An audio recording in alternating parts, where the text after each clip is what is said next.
మీకా గ్రంథం 7వ అధ్యాయం 7వ వచనంలో మీకా ప్రవక్త ఈ విధంగా పలుకుతున్నాడు. ఆయనను యెహోవా కొరకు నేను ఎదురు చూచెదను, రక్షణకర్తయగు నా దేవుని కొరకు నేను కనిపెట్టి ఉండును, నా దేవుడు నా ప్రార్థన ఆలకించునని అతడు పలకడం మనం చూస్తున్నాం.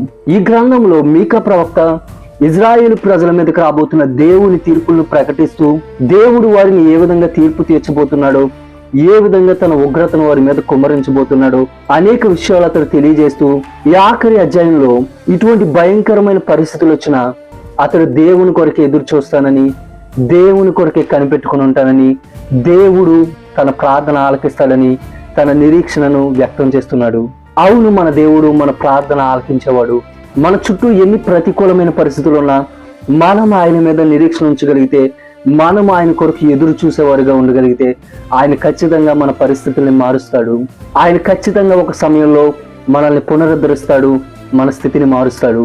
కాబట్టి ఈరోజు మనము కూడా మన చుట్టూ ఉన్న ప్రతికూలమైన పరిస్థితులను బట్టి దుఃఖించకుండా మన దేవుని యందు నిరీక్షణ కలిగి ఆయన కొరకు ఎదురు చూస్తూ ఆయనకు ప్రార్థిద్దాం.